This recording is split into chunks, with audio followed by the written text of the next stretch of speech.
what a bunch. Well, we literally picked up right where we left off. Pretty sure that's the I'm last nothing if thing you not said on this consistent. podcast. Yeah, we'll just say the same thing over and over again for another hour, and that's episode 3. This podcast Ba-da-ba-ba-da-bum. business is easy. It's so Yeah. easy.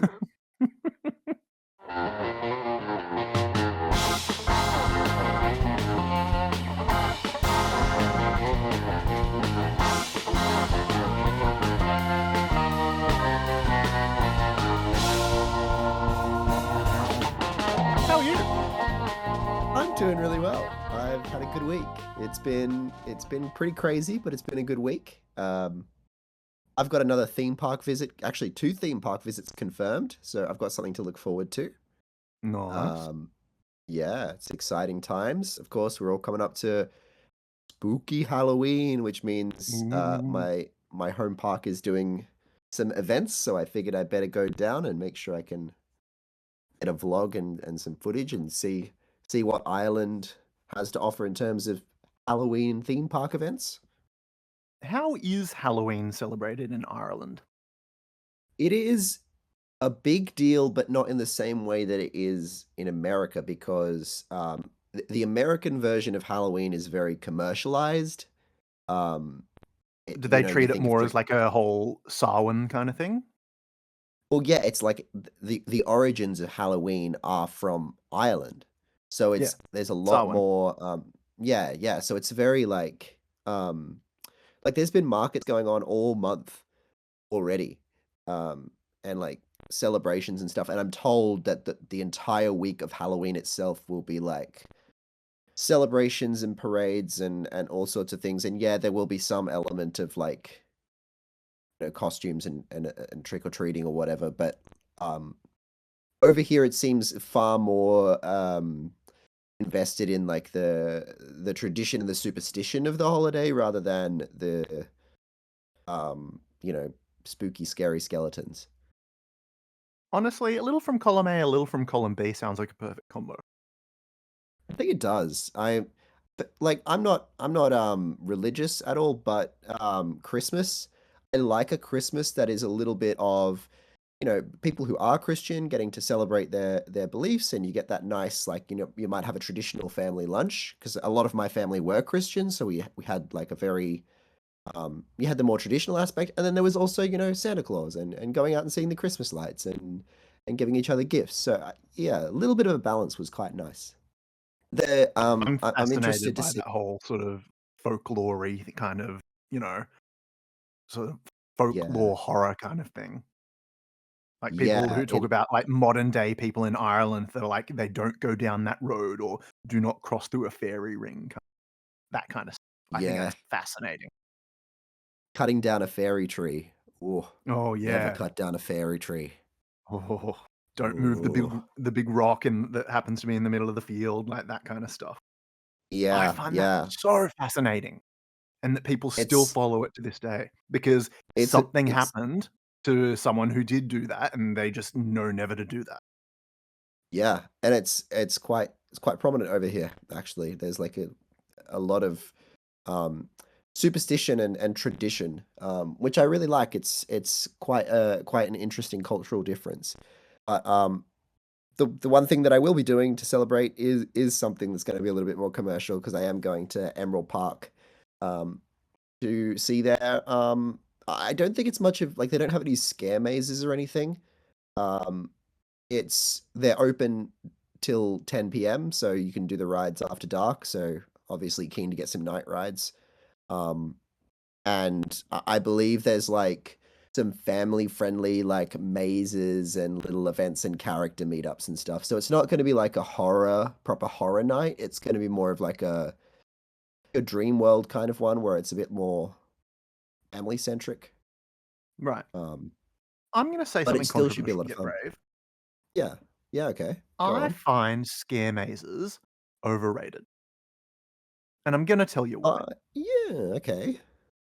Because everyone knows that they're there at, like, whether it's a theme park or what, and they've got whoever they've got to like dress up in the scare mazes, like, and they always generally have put on a great effort to look good and look the part.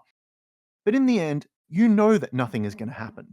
You know that these actors can't actually touch you or do anything to you. So all they can do is sort of really just shriek or like give cheap jump scare. And to me, that's not scary per se. It's more just startling if they happen to catch you off guard.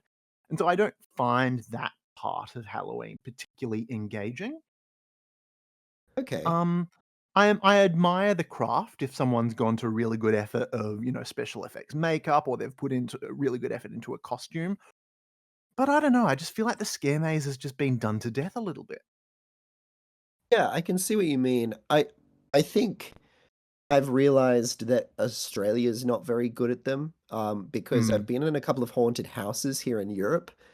Um, Ones that come to mind actually, Spuck, the roller coaster haunted house hybrid thing that was at the Schuberfeuer Festival in Luxembourg, and another one was the one at Park St. Paul, where they're kind of unafraid to not just do jump scares, but to do things that are like actually really graphic to look at.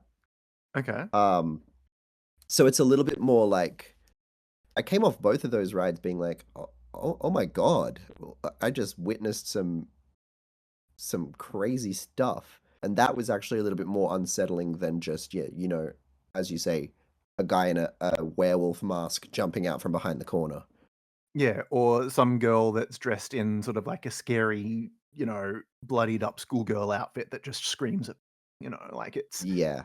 you just start to see the same thing over and over, and it's just you're Yeah, like, you "Okay, really what do. else you got?" It So was the thing that I enjoy more, that I find creepier, is going to sort of historical places and doing ghost tours, like whether it's in Sydney, they've got the Quarantine Centre or the Rocks. yeah. I find that and Yeah. hearing this again, that folklore and stuff like that, and hearing those stories and atmosphere setting like that, I find that genuinely way creepier than going through a dark maze and have someone just jump out and scream. Like, it I mean, stays with you more afterwards, I feel. I imagine so. I haven't done a proper ghost tour. I was recommended to do there's like a tour in London that does like the whole city and like the old murders and crime tour. That'd Unfortunately be I didn't get time, amazing. but yeah, I'd love to do something like that.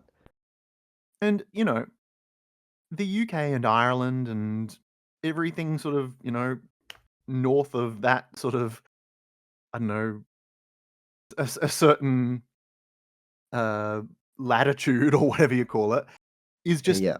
full of old history and, and whether or not you believe in ghosts or whatnot, it's full of sort of allegedly haunted places and full of stories that people have experienced, and I just find that so fascinating.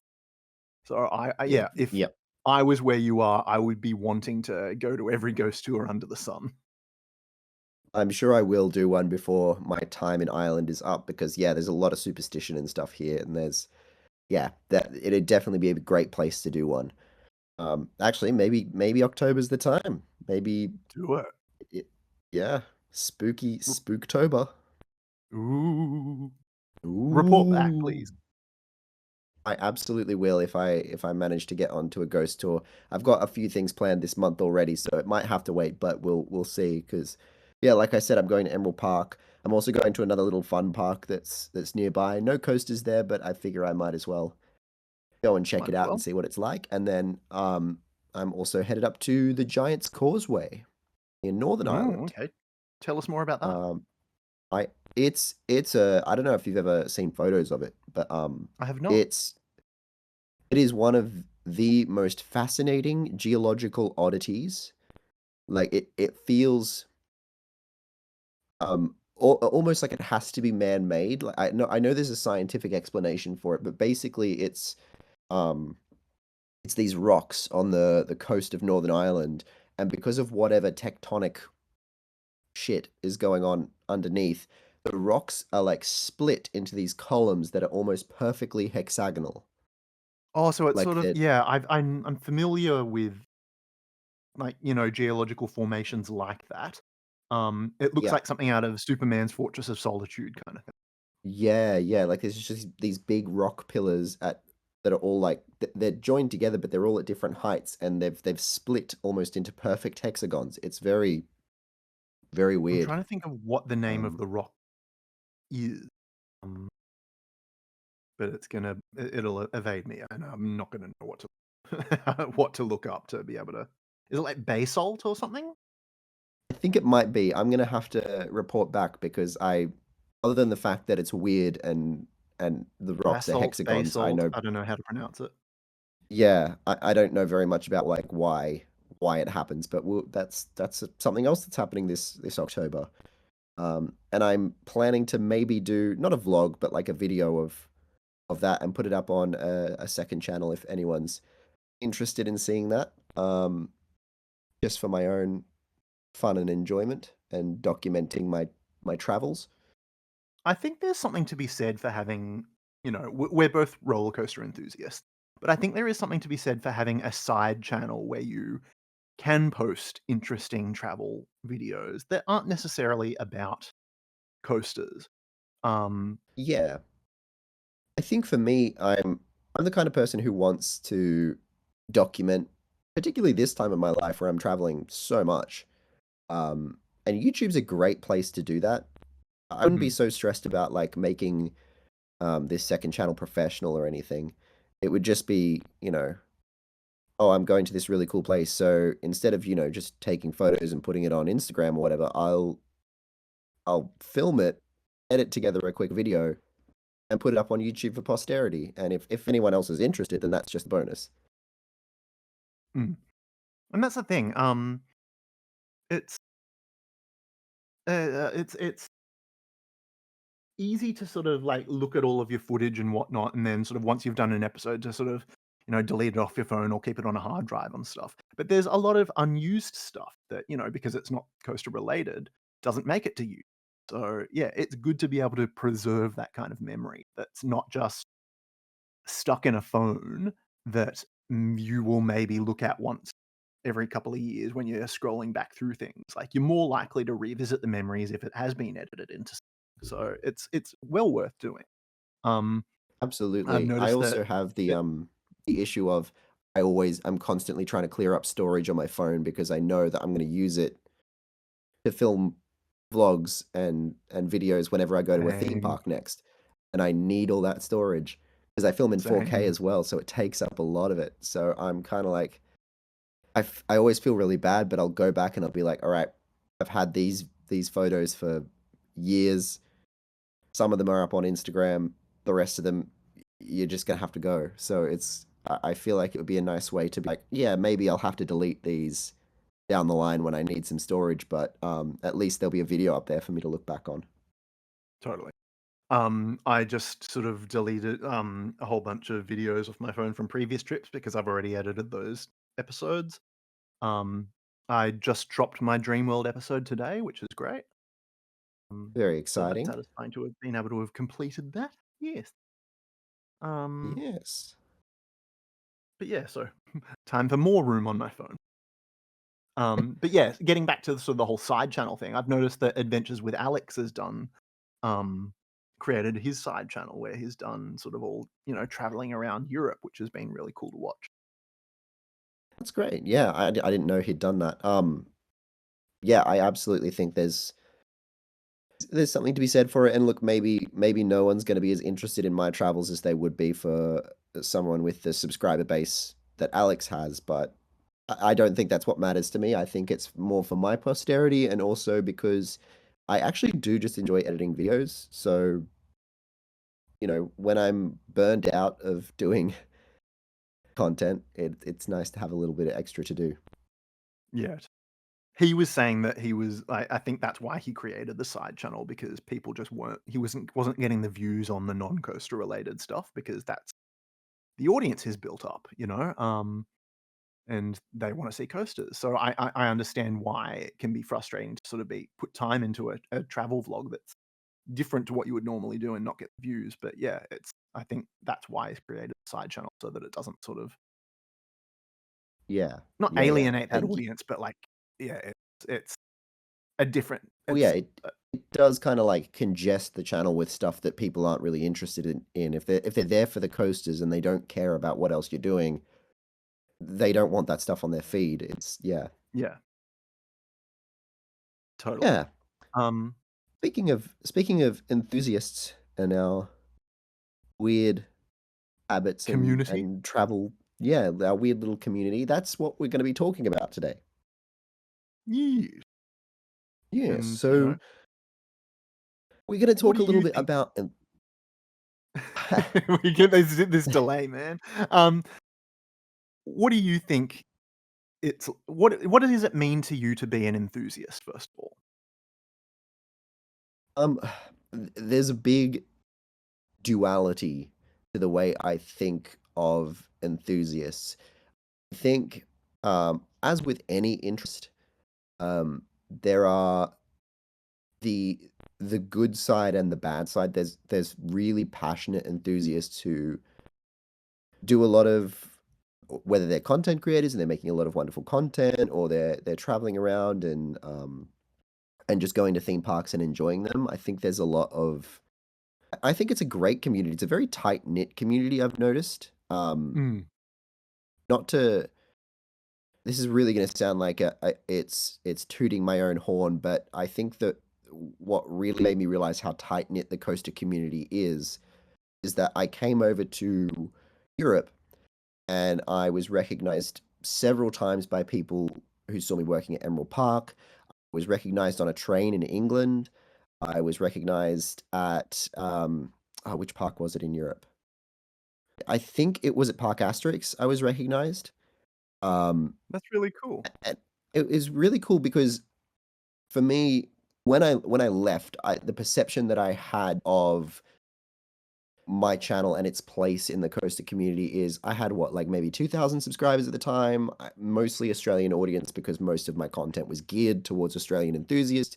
So I kind of thought of myself as, small to small to becoming a medium Australian YouTuber. Like I'm not in the same field as the bigger coaster creators, and I still don't think I am, but um like I considered myself the minnow in the same pond as someone who like the big fish like Jag's Journeys and Theme Park Ogre.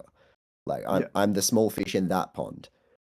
But to come over and see that there were people in Ireland or people in England or people in France or whatever that had seen my content, knew who I was, and enjoyed it, what I kind of realized is that yeah, the community is small in numbers, but it's very tight knit.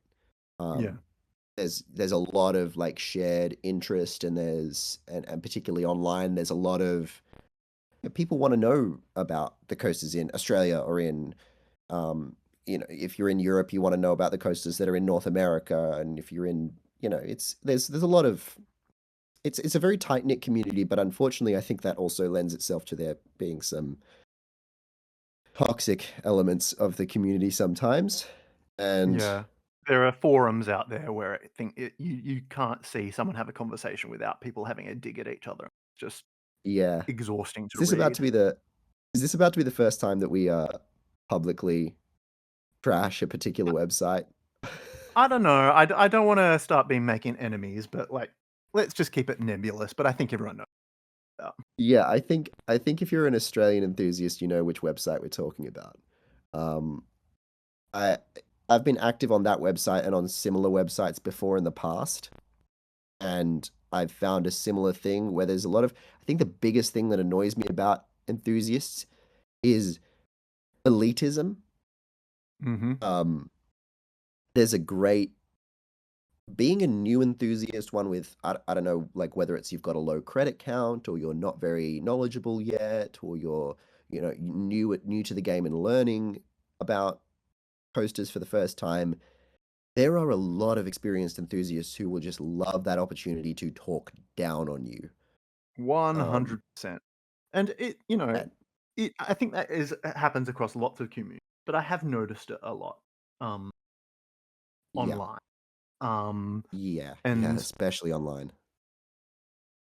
I don't know, maybe I'm not sort of part of that whole crew, but I don't see the point in punching down on people. Like if someone's trying to get into a new interest or, they've had this interest for a while and they're trying to reach out to build a community and to sort of make new friends, don't be the person to give them a negative experience right off the bat. Everyone started Of somewhere. course. Yeah, exactly. I know for me, because I grew up in a very small regional town, no coasters nearby unless you count Green Valley Farm. Um,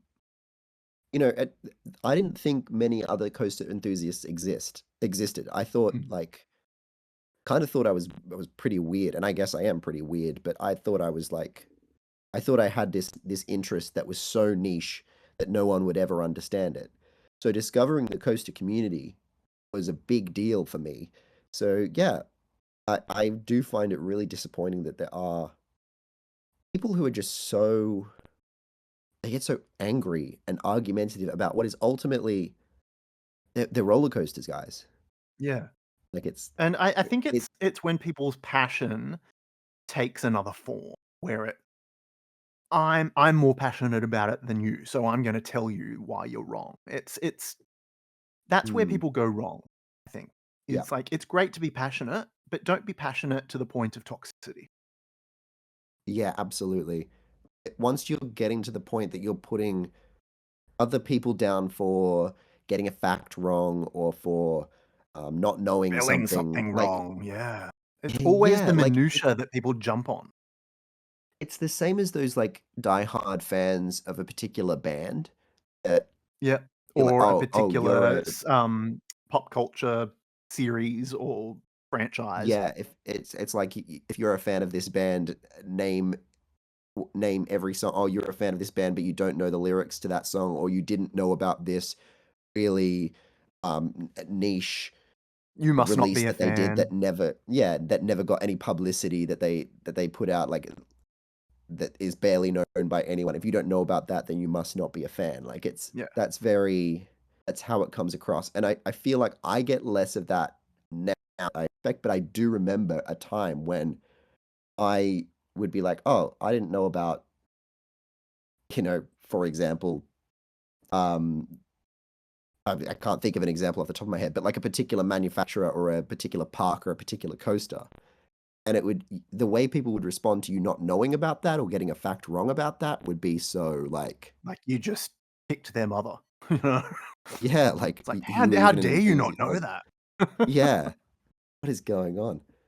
But I But think yeah, the other thing that I want to talk about before we switch to the the other side of the debate about like the way the public perceives enthusiasts and maybe doesn't treat them very well, because I also want to talk about how ride operators perceive enthusiasts.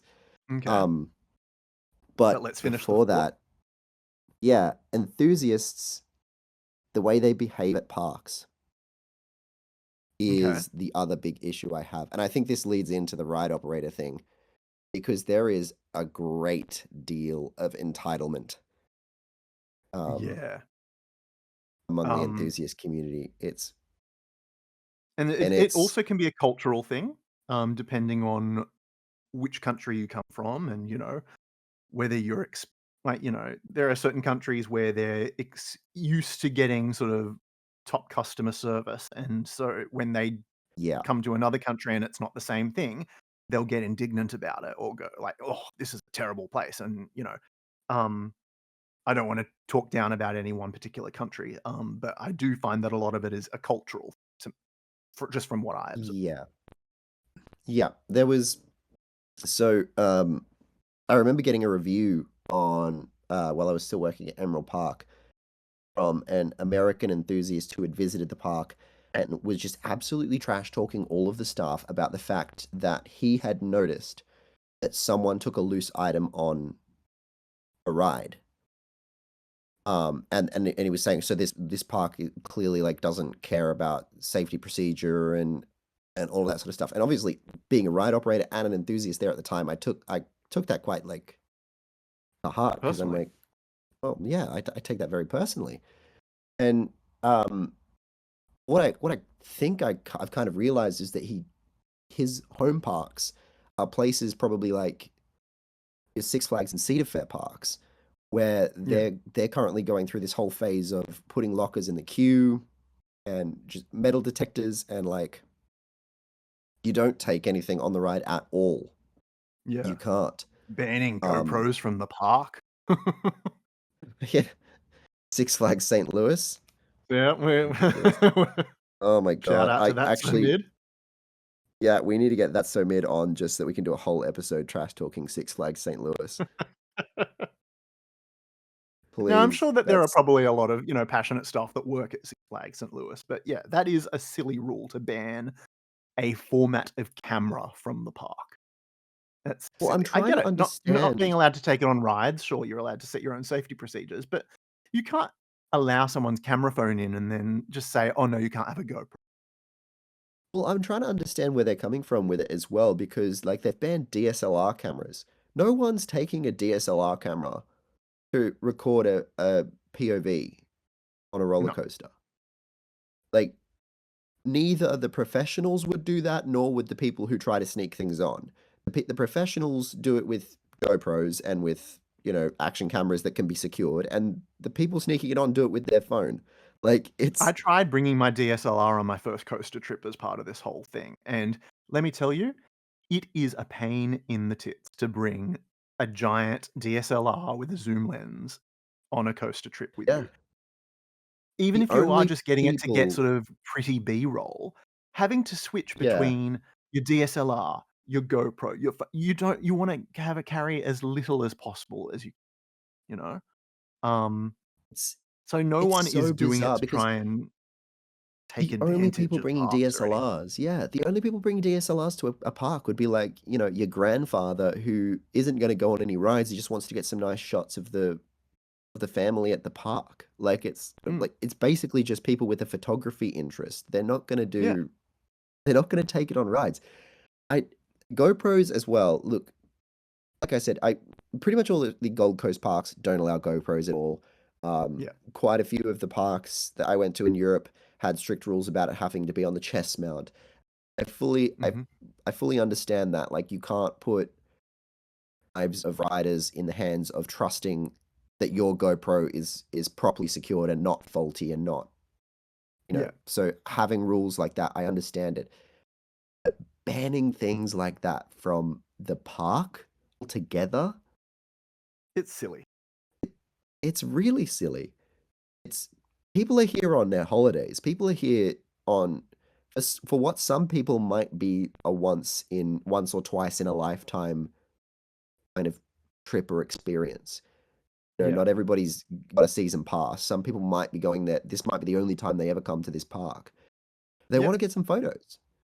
Like I don't understand what what the risk is. If it's really that, like, yeah, I get it. It's a risk to take it on rides. So provide lockers, make it a strict policy on the ride, but don't ban it from the park. totally. I would also Bizarre. and this is deviating from, um, coaster enthusiast community thing, but while we're on the whole, um, B&R bonnet about park, is that I would really like there to be more diverse food options at parks instead of just carbs everywhere. Because Ooh, I personally yes. have had some health issues recently where I have to completely cut things like that out of my diet. And you cannot buy food in those parks that aren't crumbed, um, potato based, or, anything that is like refined carbohydrates. And it is impossible to get food. And then on the other hand, they also ban you from bringing food into the theme parks. So if Yeah, you have dietary yeah, needs, what are you going to do? yeah. You're kind of fucked. Um, Mm, the bigger European parks are better at that. Um, yeah. like they'll have restaurants that actually serve proper restaurant style meals. Even Coneyland had a like buffet style restaurant that offered a lot more variety. Like I had pasta, so that's not really like solving the issue, but I'm pretty sure there were like salads and all that sort of thing, and you paid for it by the weight of your plate. Um, Right. which was really good. Europa Park, oh my God, that place was stacked with just because it's so it's separated into all of those themed lands that are themed to different European countries. So that really lends itself to like, oh, the Italian area, yeah, we're gonna have a pizza pasta restaurant. Like, Mm, obviously. The French area, we're gonna have a lovely little like, champagne bar you've got all of that. I guess it's very easy for them to just go, well, we need a restaurant in this area. Obviously, it's gonna be themed to that country, and that already tells us what kind of food we're gonna serve there. So yeah. they did a really good job of that, and it was great food. It is a I've lot better in those bigger parks because they kind of have the ability to have a proper restaurant, hire proper chefs, and I've really enjoyed some of the food that I've had over here. Yeah. Found Movie out, World is made a frustrating decision recently where they changed Main Street Deli, which was one of the few outlets in Movie World that sold salads, and they've changed it to Main Street Slice, or like it's a pizzeria.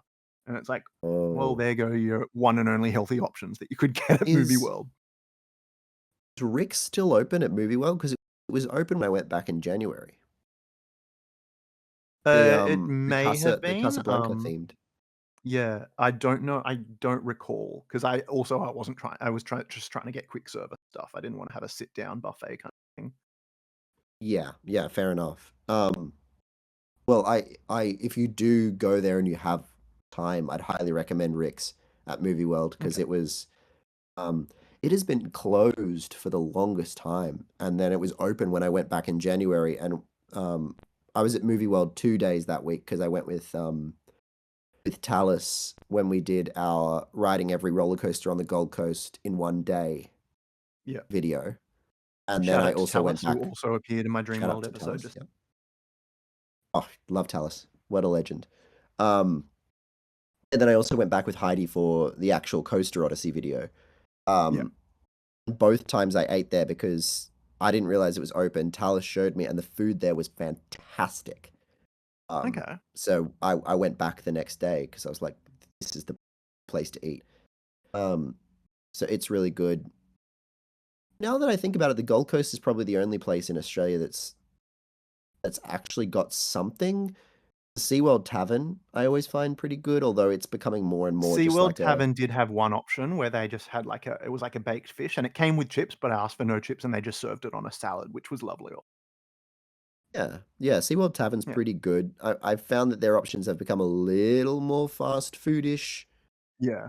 It still has the kind of tavern setup, but the food is not quite that good.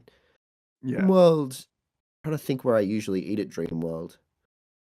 Um, I think there's like the don't even yeah, remember. where I went to Dreamworld, there was like a sandwich shop that also they Oh sold cob yeah, there's loaves. that. So Yeah, there's yeah, that little it was food court near the entrance to Kenny and Belinda's Dreamland. Yeah.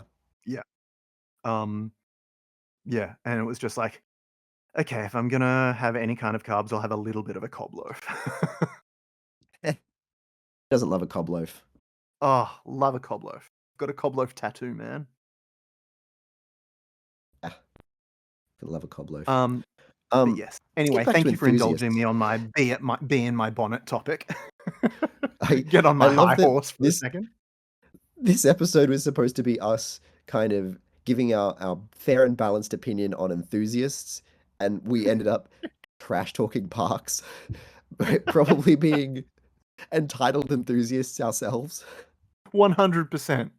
It's like, don't you hate it when enthusiasts are so title? Here's what you're all doing wrong. Here's what all the parks are doing wrong.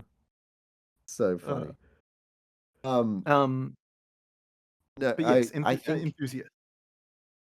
from a ride operator standpoint, I was talking a little bit about, yeah, how entitled they can be. And like we got that review where the guy was like basically calling us unprofessional and all of these awful things because someone took a loose item on the ride. Our policy is if you take loose items on the ride and we think that you've put someone in danger, you will get ejected from the park. So Yeah, it's not that we don't take loose items as seriously, it's just our policy is we trust you to take them out, and if you don't, there's the threat of ejection. So Yeah. Because what are you gonna I do? don't Like, know if risk people? Go through their pockets before they get on the ride? Like, well, yeah, you that's there's a exactly it, an and element of an honesty system. yeah, and the American enthusiasts would say metal detectors, which I'm sure is a very divisive issue Come over there on, because I man. think some people do think it's overkill. I personally think it's overkill. Um, but it's But it's also, we it's have like, it makes sense to have metal detectors at the front of a park when you're going through security and whatnot, but that's to make sure that people aren't bringing, crazy stuff in to, like weapons. weapons, yeah. It's like, people are still gonna have their phones, they're still gonna have, you know, items Yeah, like look, and that, and I'm assuming that's what you meant by a loose item, a personal item, yeah, and I that's assume not gonna someone had get their picked phone up in by their a hand metal or something. detector. Yeah, like it's someone missed something, someone had a phone in their hand, something like that, and this guy Yeah, went off about it. I think put yourself in my shoes as someone doing the lap bars on, for example, Fina Force. That ride, two trains, the ride lasts for about 40, 50 seconds. So we're trying to put yeah, out a train every minute and a quarter at most. Focused on get the people in the train, get the lap bars down. If I spot them and they've got their phone in their hand or something, I'll tell them, give that to me. I'm putting that in the loose item boxes. But I'm not gonna I don't have time to be inspecting their pockets and yeah, frisking them and stuff. So there is that element of we have signage. We tell you to take your loose items out of your pockets. If you don't follow our instructions, you're risking us calling security to get you ejected from the park. And yeah. that's the deterrent there. Yeah, it probably lets more people through the cracks, but it's just In the end, you've gotta sort of weigh up sort of efficiency in operations versus, you know, yeah, yeah, exactly. being so thorough to a fault. The people that didn't listen and take their loose items on by mistake, that's probably such a smaller percentage by that point that really we're reducing the risk quite significantly. Yeah. Um, Um, but, there's a lot of other we have been things ragging on enthusiasts, quite a lot. Um, we have. so Oh, we there's so we many we do things have I to could show go on about. light and shade. Oh, we'll get back to it. Don't we've got a whole episode. I'm sure we But will. From an operator I standpoint, do wanna stop asking me establish to that we're hold the not front row for completely you. Stop I do asking. wanna The establish answer we're is not no. ragging on our own community too much. We're just No. we're showing the No, we're good and not. bad. Well, I think there's also a lot of, enthusiasts get kind of frowned upon and mistreated as well. Like $100%. there's a lot of from the GP and from the and from even sometimes ride operators and ride staff. There's a lot Now, of when we say GP, to any GP listeners, GP means general public. If you that's yes, normal shorthand that people. enthusiasts use to. I would say the word muggles, but I don't want to reference the wizard lady. So, yeah, Yeah, basically, normal people. non-enthusiasts. Yeah. Um, and I can see why. Like, but at the same time, it's kind of like if you went to cinema to watch the new Marvel movie come out and you Yeah, saw a group of people who were all dressed up as Thor and Spider-Man and Iron Man, and you yeah. rolled your eyes and got annoyed at them being so excited about this new Marvel movie because you're just there to see a movie. Like, yeah, I'm sure there's some things that I know there's things that enthusiasts do that are very frustrating. I know I probably look like an absolute idiot walking around with GoPro attached to my chest and vlogging myself all day. Dude, same. And I'm 41 years old. Like, Yeah, I probably look like an idiot, but I'm there because I'm having fun, and just because this is my very specific type of fun that I'm very engaged and interested in, it's kind of annoying that sometimes you get the funny looks ride operators tend to have this judgment about you already, like, oh, I bet this guy's going to be a pain if he doesn't get the row that he wants, or keep coming back if he likes this ride, and like, well, yeah, it's kind Yeah. of your job. Um, yeah, it's I don't get like, I know we all have moments where loud and obnoxious people can piss us off and stuff, but, like, if you're seeing people who are genuinely having a good time and are happy, don't be a freaking joy thief, Yeah, you yeah, know? Like, don't sort it of is, shit on someone because they're having a good time. yeah, absolutely. And I think I'm trying to, I do know there's a perception among some elements of the general public that theme parks are for kids.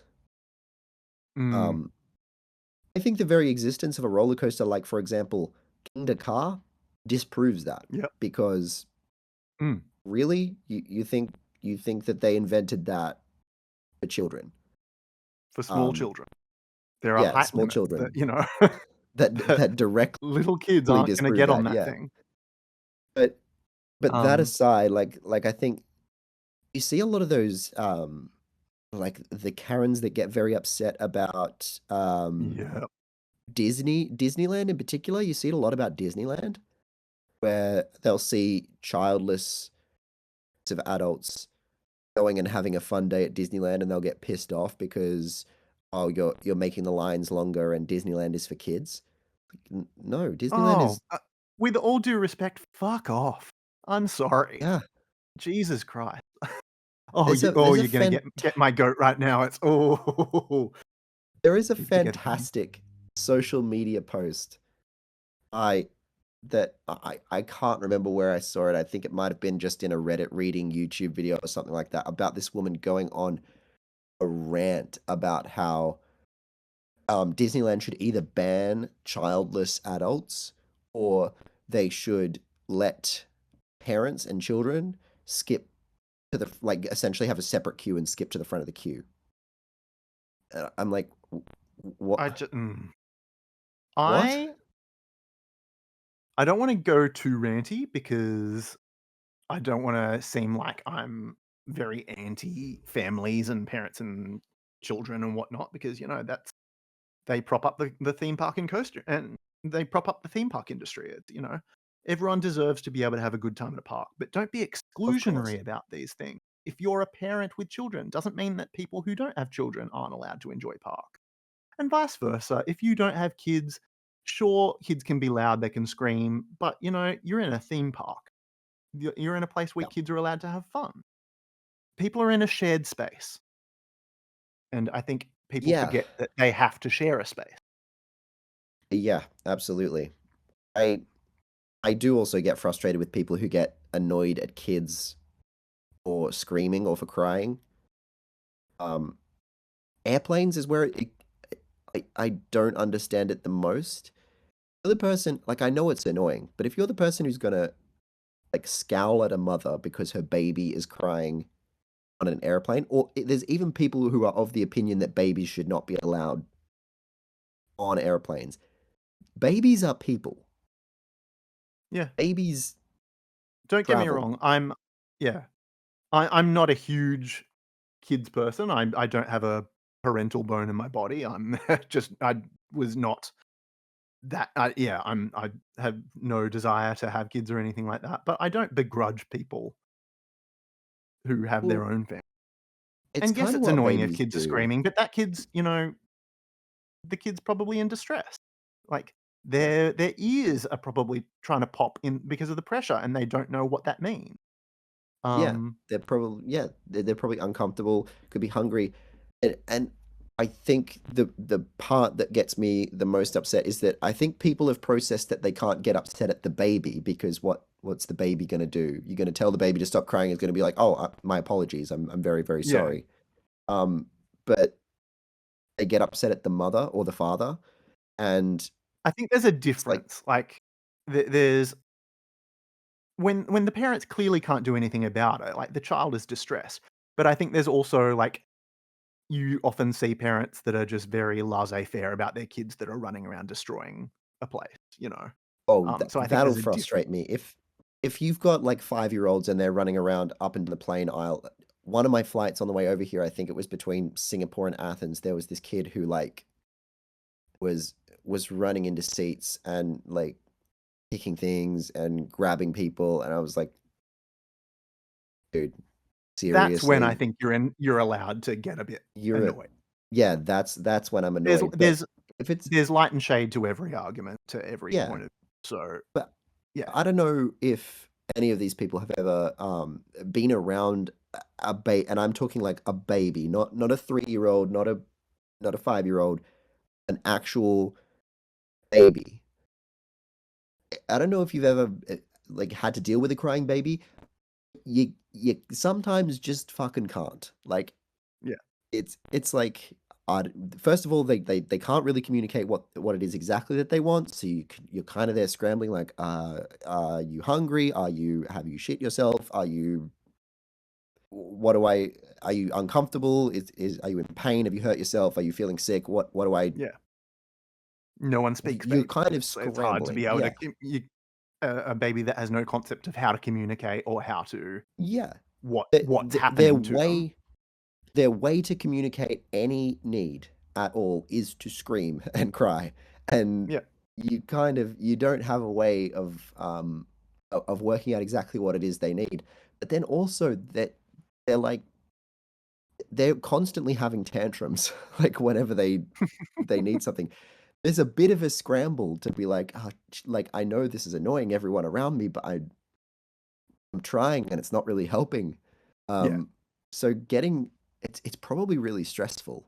Um, I think a reasonable person would have a be able to have a point of reference to be able to tell the difference between those 2 flip sides. yeah, yeah.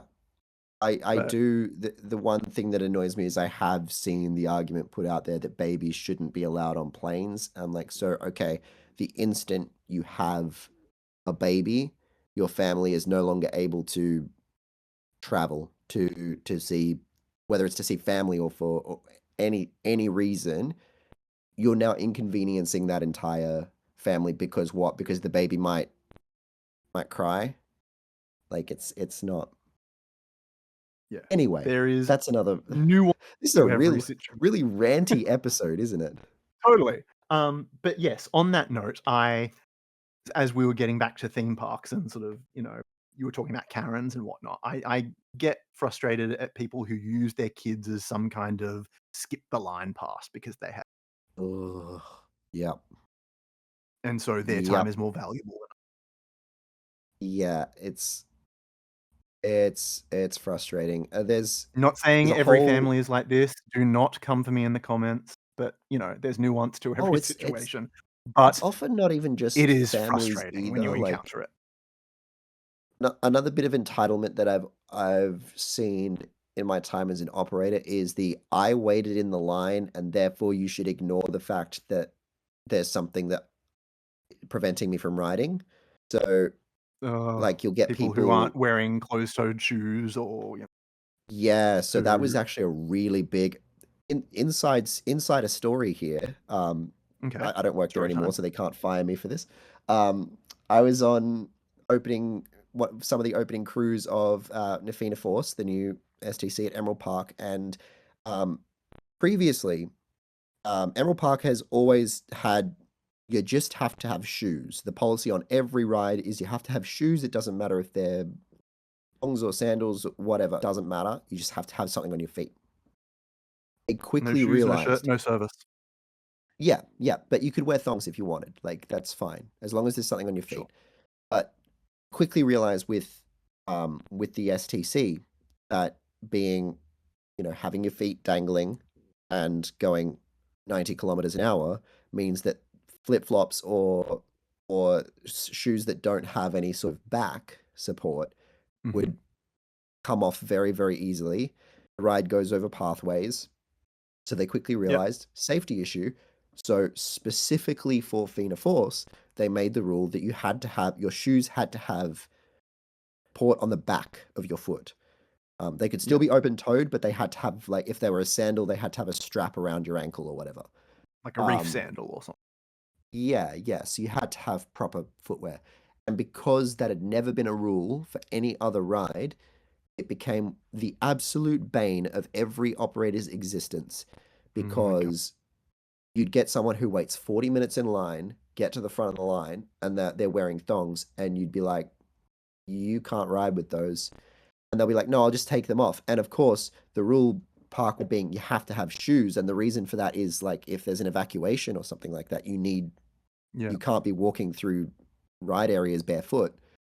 yeah. So it was um you'd basically get these people come to the front of the line, you'd tell them they can't wear their thongs, and they'd say, oh, that's okay, I'll just take them off, and be like, no, you can't do that either. Um, you'd offer them like, is there someone else in your party that has a similar shoe size, and we can like hold a seat for you and swap? Yeah. But if they didn't have that ability, we'd be like, well, I'm sorry, but you can't ride, and they'd get Is it properly so signposted angry. outside of the queue? There is the general restriction board does say on it like there's a unfortunately it's very vague in the way it's phrased. It says appropriate footwear required. Yeah, Um so I think people kind of jump to the conclusion that that's just any footwear. It also applies to things like you can't be wearing high heels or anything like that for the evacuation reason. It's a safety risk. But um yeah, it really got frustrating. I think they eventually came up with the solution that they would provide special boxes for shoes and allow people to ride barefoot with the intention that if there was evacuation, a staff member would bring their shoes to them. Um, right. but it just became so much of a hassle. I was screamed at a few times. Um, and that's why I got onto this because there was one woman in particular who had gotten to the front of the line. Queues were pretty long that day. I'd say she probably waited about an hour. Um, Right. and I told her she couldn't ride with her thongs. And because she'd waited so long, she kind of expected me to turn a blind eye and be like, yeah, but you've waited for like an hour, so it's fine. Yeah. It's not how the But rules work. I'm like, I'm sorry, the rules are the rules. I know it's frustrating, but like, I'm not gonna intentionally let you ride with those shoes. And yeah, Yeah. she got quite abusive about it actually, because she was like, you could have just turned a blind eye. I'm like, not really. No, it's kind of my job. That's how Um, we lose jobs or lives, if people ignore yeah, the I'm rules. not putting somebody else's safety at risk or risking losing my job for you. Yeah. Sorry that you waited in line for an hour, but you know, rules are the rules. Yeah, they got better at it at enforcing it. I think there was a lot of confusion about just because it was the only ride in the park that had that rule. It was Yeah. quite difficult But for the it's opening rides. understandable why they have that rule for a suspended coaster. Well, yeah, absolutely. Like when you think about it, the only other rides in the park where your feet are not on like a floor or inside the carriage, they're the flat rides like the Power Surge, where realistically the only place a loose shoe is going to go is straight down onto the floor where the ride's going to be in when it comes back down. So it Yeah, doesn't present much of a risk. And if they're really worried about that, you can just tell them, yeah, just kick your shoes off, and you can just ride barefoot because even in the case of an evacuation, the ride's just going to come back to the same place anyway. totally. You'll be able to get your shoes. Um, Mm. yeah, As opposed to if you're on a coaster and you have to walk down a catwalk or something. walk down a catwalk. Yeah, so there's a lot more possibility for them to be evacuated from a place further away from their shoes, which presents a safety risk. It's all Totally. very. I think that's GP entitlement right there. Is the biggest example of GP entitlement is always the rules are not that serious or they don't apply to me. Um, Yeah.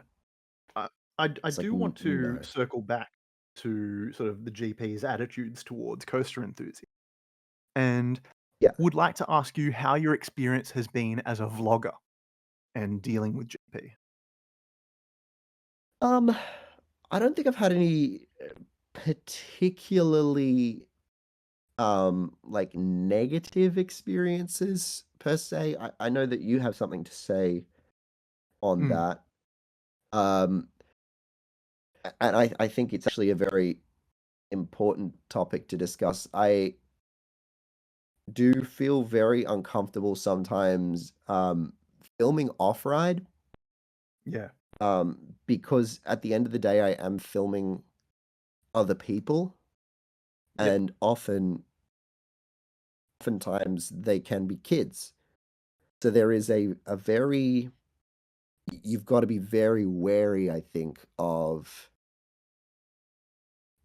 it's kind of you get a little bit worried about people going to be uncomfortable or even angered by the fact that I'm just Filming within a theme this park. yeah, strange single man filming within a theme park. The best thing that I ever did for that was get a branded t-shirt Yeah.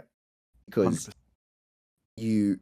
you're if you're filming and you've got a GoPro on your chest and you're filming all these rides and you've got a shirt that says Maloney's Coasters YouTube, then people can put two and two together and be like, okay, he's not filming my family, he's Yeah. filming roller coasters. And I And I found just since I happened, yeah, got my bear time merch, I didn't really have any kind of issue with that anymore. Um, I yeah, the only time I've ever encountered any kind of issue was once when I was at a fun fair in Perth, and there was a father that got kind of aggressive with me, because I was trying to film B-roll of the ride. And yeah, you'll people who out there have seen my Perth episode have seen the footage that I've used. It's all wide shots of rides themselves. I'd never focus on any one particular person on a ride except for myself or whoever I'm with. Um, yeah, yeah, and I would never want to capture individual people. But yeah, people see someone filming and they freak out and they think that someone's up to, doing nefarious things. And he was just like, "Oh, who do you work for?" I'm just like, going, "What?" And I didn't quite process what the question was. I was like, What do you mean? What?" And then I got what he was asking. I was like, "Oh, I'm a vlogger. I yeah, do roller coaster." And he was sort of there. And then Ian from Perth Theme Park Life was with me at the time, and he sort of, was able to sort of, help out and diffuse the situation. But yeah, it was confronting. Because here I am just sitting there filming my B-roll of, the park, and just didn't expect to encounter that kind of. But yeah, I have found that. And yeah, once we established sort of why we were there, the guy sort of chilled out a bit and he was like, "Oh, okay." I was like, "You can look at my footage if you're uncomfortable," And I think once you present people the option of seeing what the footage is and giving them the option of saying, "Hey, I can delete it if you want, but here is the footage," like, it's all perfectly innocent. Um, yeah, if you give someone control over the situation, they feel more empowered, I guess. yeah, I don't know what the phrase is. But yeah, they yeah, absolutely. if you provide them with just be completely open and just be like, "Hey, this is what I'm shooting. If you're cool with it, keep it. If you Yeah, want me to delete it, absolutely. I can." But I'm I getting wide shots of everything. I do generally try to avoid, um, unless there's a specific reason why I'm documenting it, I try to avoid the kids areas of parks. Yeah, Um, just because I feel like if I film an adult person, um, and because they happen to be on the roller coaster that I'm filming at that time, there's a sense of they can they can if they really have a problem with it, we can have a conversation about that. There's an element of um it's their ability to consent. I yeah, feel like it's a lot more questionable when you're filming kids rides, and there's a lot more risk that parents are going to get upset. Filming a 40-year-old man happens to be in my footage. cool. Yeah. A a child happens to appear in my footage, there's a lot more potential for tension. I know that I Yeah. had I was a little bit the last time I actually got, like, nervous about filming something was, recently my Coast to Odyssey episode from Coneyland in Switzerland came out, Yep. and I just wanted one shot to document, because for those who don't know, there are 2 roller coasters at Coneyland, but one of them is a particular model that is, it's designed only for kids, only for small kids. Like, Yeah. I think the maximum weight limit is 40 kilos. I wasn't gonna, like, even talk about the ride that much. I just wanted to document it almost to kind of make a little bit of a throwaway line about like, "Oh, well, I'm not gonna get that credit." Um, Yeah. and but because it's this little tiny ride that seats one small child at a time, I It's was a a little bit bit like, "I'm weird gonna to make be able sure." to film that, isn't Yeah, it? I, like, stood back and I was trying to make sure that the angle of it was as wide as possible so that, Mm, like, you really gotta be careful that you're not, like, making identifiable shots of somebody or yeah, totally. it's very Like, it's worrying. one thing to be filming wide shots of a roller coaster, but if it's individual cars where it's like a kid in the car, it's not something it's yeah, it's Yeah, you're in sort of weird territory there. yeah. I was making sure I was standing back and doing a wide angle on that shot because I was like, I do not want any confrontation here. All I want is this one shot of this coaster so that I can show it. But I'd also never seen the model before, so I was also, like, a little interested to do a little bit of a talk of, like, "Oh, yeah, this is like an actual kiddie coaster. It's literally only for kids." But I got that one shot and got out of there. I think that's the Yeah. only time that I really truly feel uncomfortable. I've gotten very used to, um, like, talking to my camera while there's people around. I've gotten very used to that you're gonna get the looks. I kinda just block people out. I ignore it. I don't really pay attention to anybody, while I'm vlogging. I think that's the one exception. That's one time where I'm like, I'm gonna be really wary that I'm not upsetting anybody by being here. Because Yeah, I think it's totally. a touchy kind of subject. And that's the thing, if But you are generally just filming wide shots of things and you're not like, I think most people get what you're there doing. Um, yeah, yeah, you'll just get the occasional person who's sort of, hyper vigilant about these things and who might of freak course, out, and yeah. I've only ever encountered that And the one time. Um, I and, suppose I understandably it's a so, fair yeah. concern if you've got weird people filming in, for their own, you know, Yeah. nefarious reasons, that's something you don't want to happen. So but yeah, if you are But I think completely sort generally of actually aware of your own gen surroundings and sort of that kind of thing, you yeah, shouldn't yeah, have too much of yeah, an you issue. gotta have a bit of an awareness about it. I think generally though, Totally. the only actual responses I've had me vlogging at a park have almost always been very positive, actually. I had a group of guys at Discovery One, Mhm. all wanted selfies and all wanted this was when I had, like, maybe, like, 4 or 500 subscribers. I was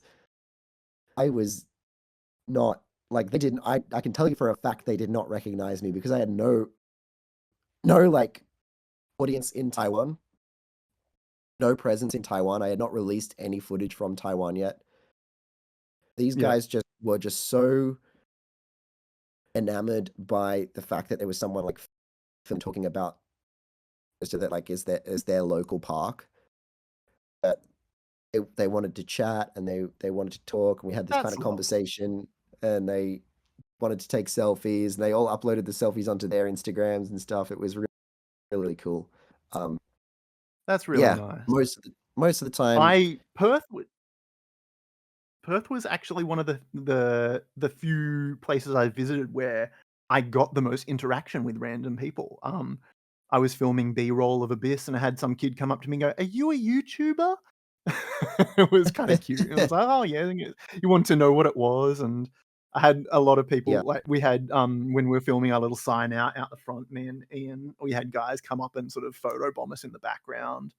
Um, yeah, yeah, love the it's photo bombers. um But yeah, Perth was the one place I've had the most interaction with people.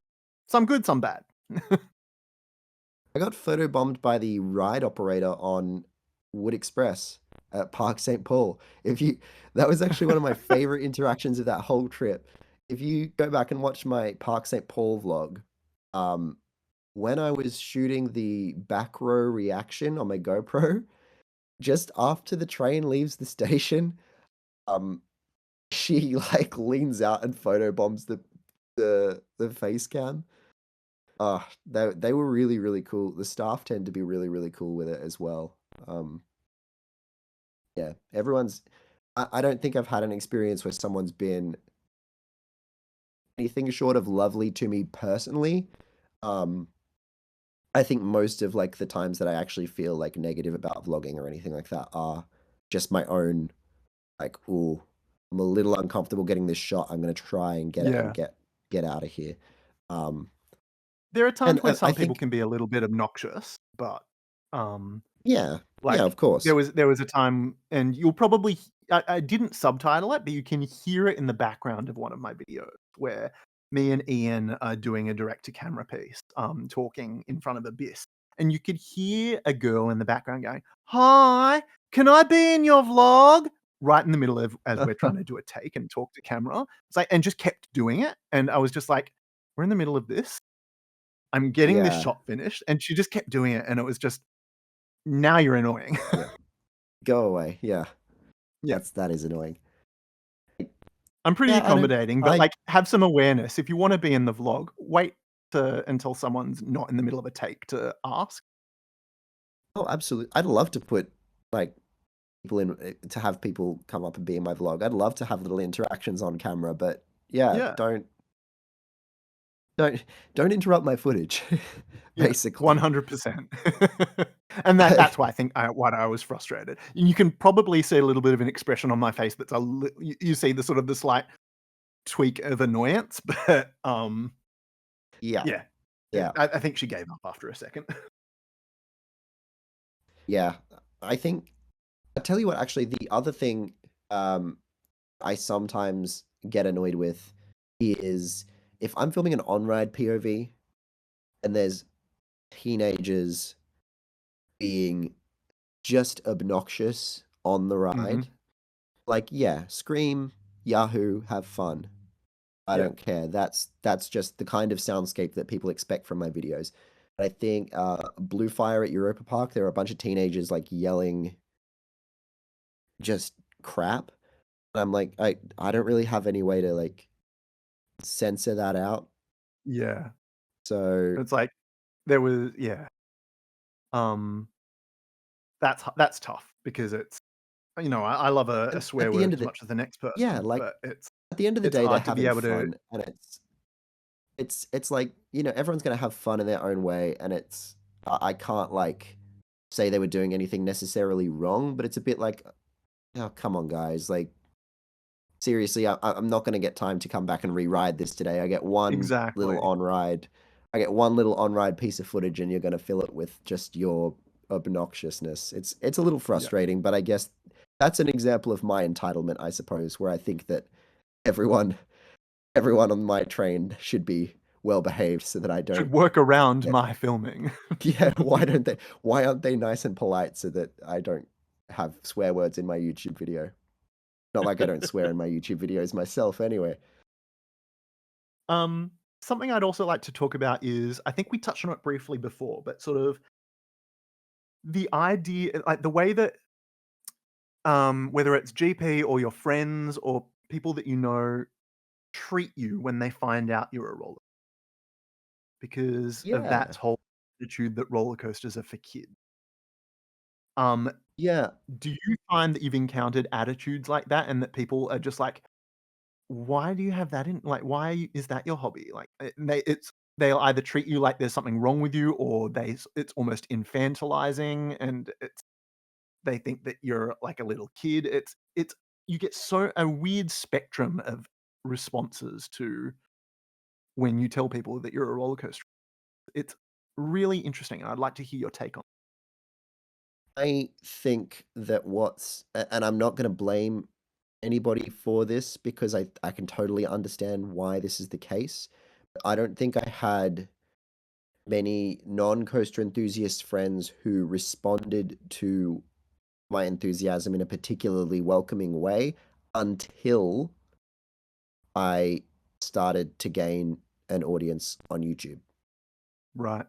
And I don't necessarily blame them for that because again, I grew up in a small town with not many roller coasters around. It was probably pretty like unrelatable and weird for me to be so obsessed with roller coasters, Yep. which a lot of people that I grew up with probably maybe even hadn't been on a roller coaster, or if they had, it was like once, the one time they went to the Gold Coast or to Disneyland or something like that. Um, Yep. so I think there was a little bit of like a okay, whatever, and I didn't really talk about it with people much. But um since I made my YouTube channel and people were like, okay, cool, he's kind of doing the things that he's interested in, I guess. And once it started to gain traction, I've had a lot of my friends actually message me and be like, "Hey, I saw you made this video and you said this word. Like, what does it mean?" Um, or like, "Oh, hey, I saw you made a video about this place. I didn't know about this theme park. I'm going to Japan or I'm going to whatever. Can you tell me more about this place?" And I'm getting a lot more, and I think that's a real testament to the kind of people that I am friends with because Mm. they've kind of yeah, they maybe at first they thought it was a bit weird. Now that they've seen an example of how passionate I am about it and that there is also a community of people that are passionate about it, as evidenced by the fact that there are people actually engaging with my content, they've started like looking at it and going, "Oh, hey, there's some like he's There's he's something to really this. yeah, he's interested in it and he's really like making something for himself out of it. Um, and they've started showing interest themselves. So I think that's actually been some of my favorite um like interactions and responses and stuff is like, oh hey, look, I don't expect you to be interested, but thank you for watching my stuff and thank you for like showing a little bit of interest. It's very Yeah. nice. That's often the Y- nicest support you can experience is that your friends actually do watch your content and they want to engage with you about it. Um, yeah, and yeah. that's something that I've found the most touching, really. It's yeah, when people they do ask you your opinion on things, and they actually do wanna know a little bit more about it, even if they've at first might have been a little bit dismissive. There's something about when you tell friends that you're a roller coaster enthusiast that's almost like you're confessing that you're one of those people that sits in a room with model trains and wears the big tall hat. Um, Yep, you know what I mean? kind of am. Like your I Reverend kind of am. Lovejoy. I mean, half of my wardrobe is theme park or roller coaster t-shirts. Yeah. So I probably actually right now I am wearing a DC Rivals t-shirt. So yep. Um, pretty sure yesterday I wore my two Tartus t-shirt. Like it's yeah. It's like I coming out as a coaster enthusiast. Um, yeah, a little bit. not I coming out of the think closet, you're coming out of the station. and now that I think about it, it is there is still that element of meeting new people and telling them for the first time is still a little Yep. bit like a Or mm, colleague, you know? yeah. I whenever I meet new people and tell them like I was very lucky here in Ireland because working at Emerald Park meant that there weren't any other coaster enthusiasts there, but when I said I was a coaster enthusiast, they were like, "Oh, well that explains why you're here." So it kind of made sense. Um but whenever I meet people in other contexts, it does feel a little bit like a yeah, almost like that calling yourself a train enthusiast or a plane enthusiast or a, you know, um there's that little I don't know Okay. what it's Yeah, quite it's perceived the at, weird yeah. it's the weird, quizzical expression that you get from people when you tell them, and it's just like okay, like they're real they think they're dealing with a weirdo, and it's, Yeah. I was on, um I or was on it's like, Hinge in Ireland for a little while to try and meet some new people and stuff, and one of the prompts that I put in, because I figured, like, I can't have a profile about me without some yeah, reference to roller coasters, like, it's gotta be in there somewhere. So I had something along the lines of, like, it gives you prompts and you give your answers, and the prompt was like, "What's one of your life goals?" yeah, Um, and my response was to ride 1,000 roller coasters. yep, And um, one of the most frequent first questions I got was like, "Well, how many have you been on so far?" And when I said like, oh, like about 150, they'd be like, Are you serious? yeah. Like, why are you spending Because to so your much of your" average GP Yeah. person, the idea that someone could possibly get 150 roller coasters boggles their mind. There are people who have never thought about the fact that there are more than that, like, how many roller coasters there would be. Like, Yeah, if you walk down the street and asked a person, "How many roller coasters do you think there are in the world?" They'd have no concept, they'd have no frame of 100%. reference to be able to say that. So when you say, "I wanna go on 1,000, and so far I've been on 150," they're kinda like, "Jesus Christ." Kinda rocks their That's world a little bit. Yeah, and I think there's a little bit of a perception sometimes of, like, how much time and money did you invest in that? How much more are you going to invest in the future? And the answer to both is a lot. Um, and I recognize that, but yeah, To there's me, I it's like, when you try and rationalize it and explain to them that, "This is my hobby, like, you probably have yeah, hobbies too." It's the way that when I first once upon a time, I used to during the pandemic, I used to stream playing video games, and you would talk to sort of, like, relatives and stuff, and they're like, "Why would anyone wanna watch that? Like, watch you play a game." And I just yeah, what? experienced to What's and then your what I say is, "Why would anyone want to watch someone else play a football game?" Yeah, And yeah, then they get it. And it's like, yeah, "You're not like, what" it's like, "Why would you wanna watch someone else play video games?" Like, "Why would you wanna watch someone else play football?" yeah, And that if yeah, you put it yourself. into their frame of reference, they get Yeah, it.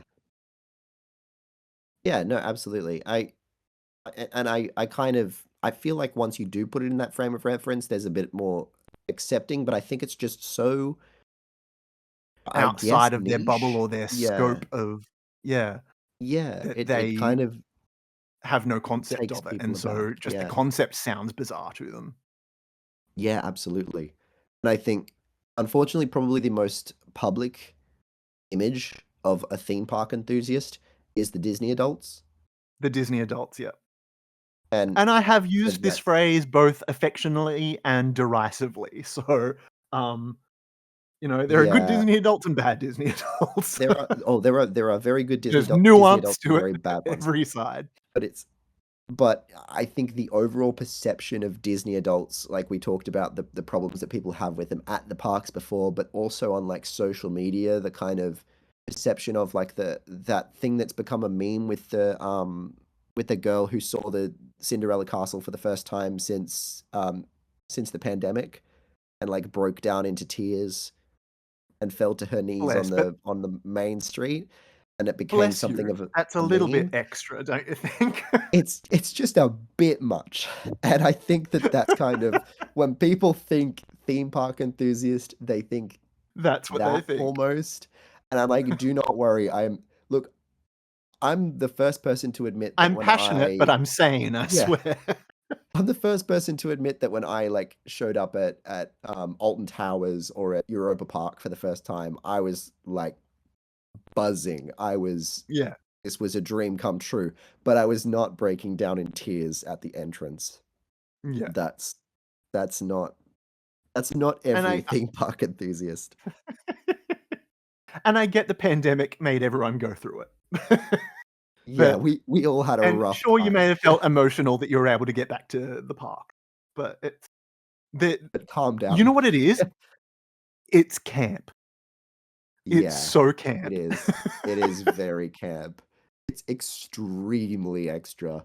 And I feel like she also was probably playing it up for the TikTok, but Probably, for sure. the meme that came out of it kind of making fun of her because, like, because of how extra it is. It's very leave Britney alone. It's very, you know. Yeah, and it's I also think that there's a bit of, eh, there's a look, going to Disneyland is expensive, and Yeah, there's a little bit of like a, "Are you serious? You're having this big emotional moment and acting like you've been so traumatized through the which they might have been. We've established the sure. pandemic, it was very difficult for everyone.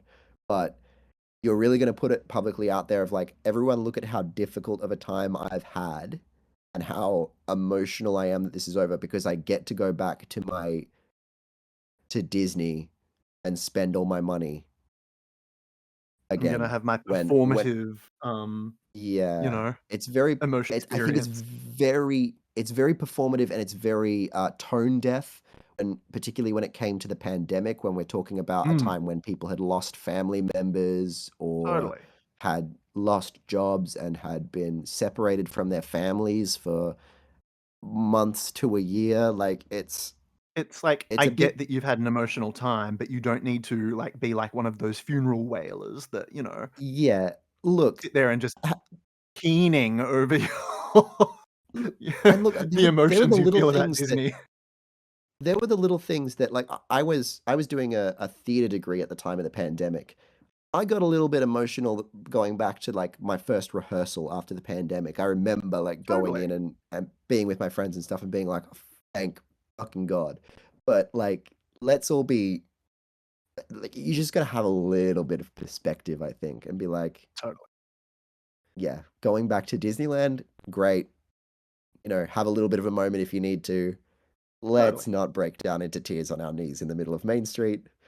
In front of a Um, camera. in front of a camera, yeah, especially the That and in front of the I think camera that's, is the worst bit.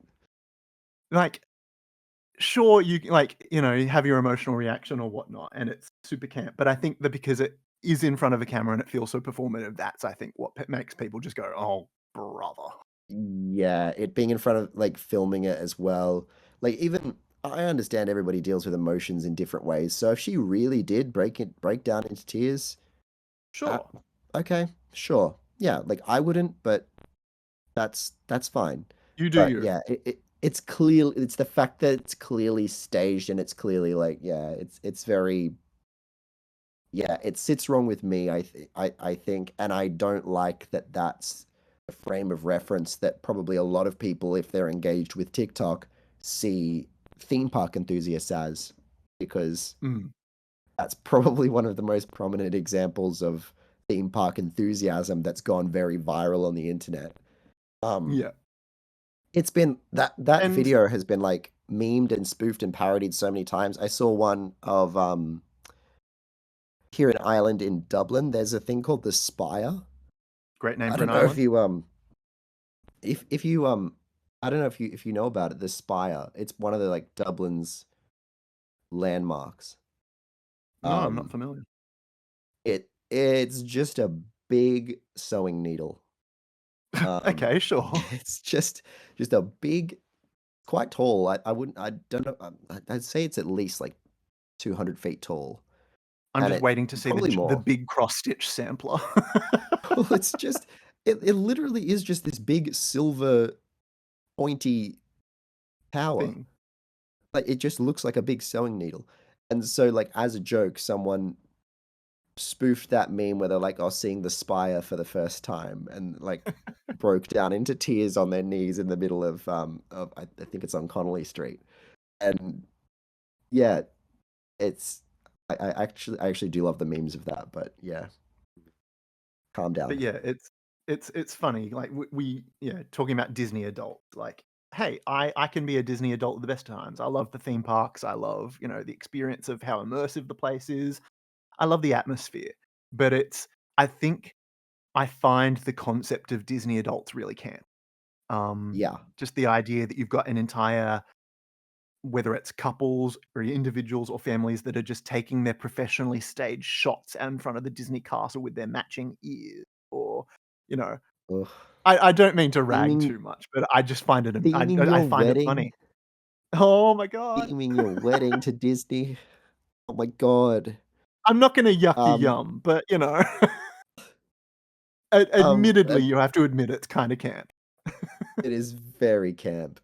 Also, the controversies around proposals at Disneyland. Oh Oh, my god, stop proposing at Disneyland. It is the most cliche thing ever. Even if you are the biggest Disney fans on earth, get a little bit creative, guys. Proposing and in front also, of how much of Cinderella a Castle? buzzkill will it be if someone says no at a Disneyland proposal? Oh god, you've got to spend the rest of the day going on Space Mountain with them. I'm riding You know, Space that's Mountain with the person that I'm probably not gonna be in a relationship within 6 well, hours. you can't waste the tickets. They're expensive. You're gonna have to you're gonna have to be sitting there on the Haunted Mansion being like, "This is pretty good, huh?" Yep. Oh, we just saw Tiana just witnessed us break up. Oh god. Oh god. I would really need a hug from Mickey. Oh my god, wouldn't Like, you ever? "Come here, buddy. Come here, buddy." Donald! Come here. Donald, I need help!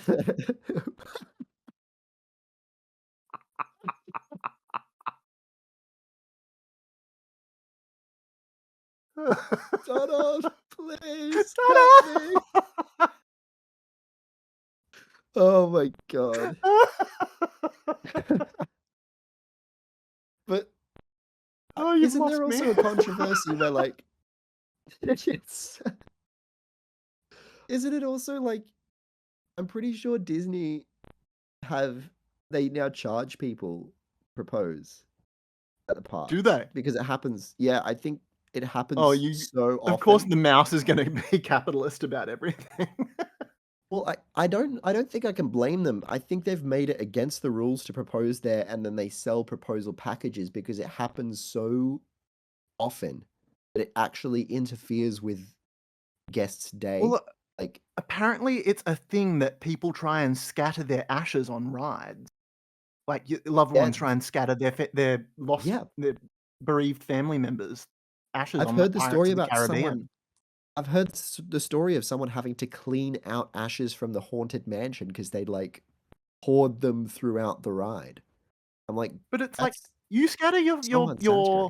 you scatter your loved one's ashes on a ride, your loved one's ending up in a dustbin, I'm sorry. Yeah, It's they're not gonna get as vacuumed up that night. That's your that's your loved Uncle George is in the shop vac, you know?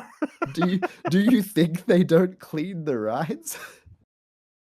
Coffin by Black& Uh, Decker, like, you know? even even worse is the people that believe the myth that, if your child is born at Disneyland, they get a lifetime pass. I'm sorry, the mouse is not giving away, No one's giving free away passes. lifetime passes, but it became such a prominent myth that there was like an epidemic of people trying Waiting for their to water to break around the yeah, Matterhorn. going to Disneyland when they were going into labor Oh my specifically with the god. intent of giving birth at Disneyland. And, like, apparently they have a specific I don't know if this is true, but there is Code apparently pink. a specific procedure of, like, get them out of the park, not just because Yeah. it's like, a potential medical emergency of, like,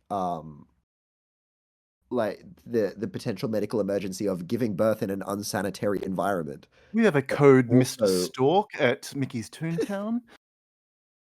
they don't I want them repeat, a code Mr. Stork. code Mr. Stork. They the they don't want them to be able to go through with it so that they can't, like, perpetuate this myth. They're trying to, like, Yeah. stop it from like, "It's not real, guys, stop. You're not like, you're only putting your own health Donald's in not danger." delivering your baby. Yeah. Oh my god. Like, that level of Disney adult is insanity.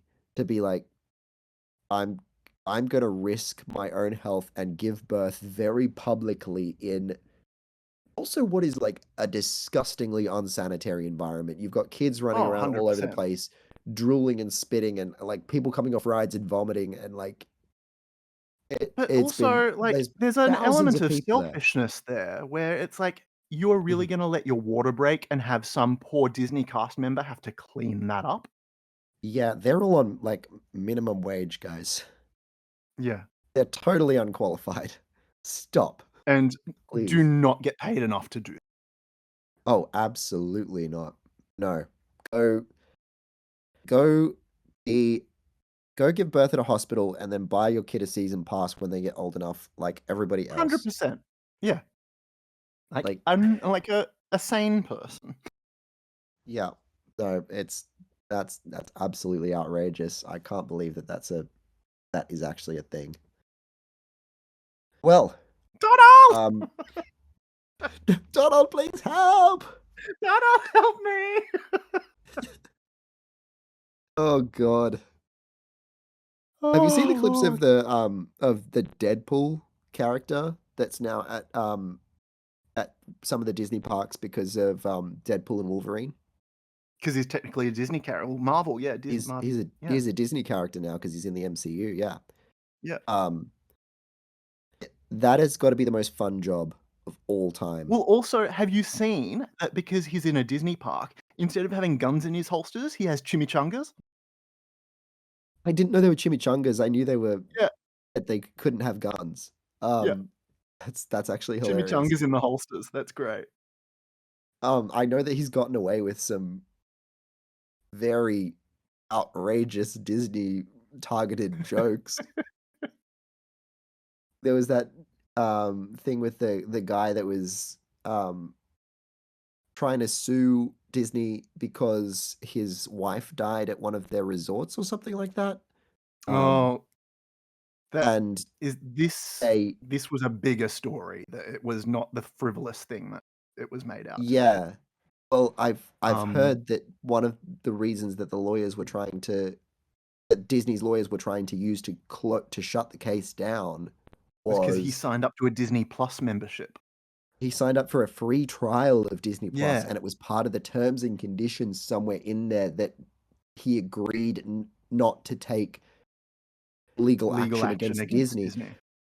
which is Is like wild. that's outrageous. Because allegedly the reason that his wife had passed away was because she'd had an allergy to something that was in the food that she had repeatedly Ooh, asked the not to yeah, the hospitality staff if that ingredient was in the food, and they said and no. they said no. Ooh. That's Yeah, well, allegedly, do not, you've got a I'm you've got covering a my butt you've here. got a case that like, allegedly, of course, we're That's not what I saying read whether or about not how that's it all happened. yeah, but if that is the case, then there is a case to be heard there, definitely. Yeah, And that's absolutely outrageous that they can just be like, yeah, but if you've ever had Disney Plus in your life, you're not allowed to sue us for anything. So, yeah, that's wild. um, yeah, that's But absolutely yes, do wacky. not come for me in the comments, do not sue me, Disney. I don't Yeah, have enough money. all allegations, innocent until proven guilty, Yep. etc., etc. Um, yeah, we are not legal experts. Whatever. Nor am I probably aware of the complete facts around this case, so Of let's just course. leave it at that. It's for the courts to decide. But Yeah. yeah, no, We've that's fended off absolutely Disney's crazy. lawyers. Please go away. Please go away. Donald, help! Donald! Donald, help me! The lawyers are coming. Oh God. I think with that we better wrap it up. I think Um, so. This has been a very opinionated episode. It's been a cathartic episode, we've let a but lot of rants out in this episode. we have. And, we're doing what we said on the tin. We're giving you our unsolicited opinions, but hopefully we've also given you an insight on what it's like to be a coaster enthusiast. Yeah, everyone thinks you're a nerd, and they're probably right. Totally. Now let me play with my trains. Yeah, I've got to go now, so that I can go and scroll through RCDB for several hours looking for weird stuff that I can make videos about. Totally. All right, where can they All right. find you, Jack? They can find me at Maloney's Coasters on YouTube, Instagram, and TikTok. Although my TikTok account is called Jake from Maloney's Coasters. So yeah, you can find me. I'm there somewhere. There you go. What about you, And Kieran? you can find me at Ejector Bear Time on YouTube. And Lovely. this has been a total bunch Total of bunch of bearlony. baloney. What a What a bunch. bunch. What a bunch. What a bunch.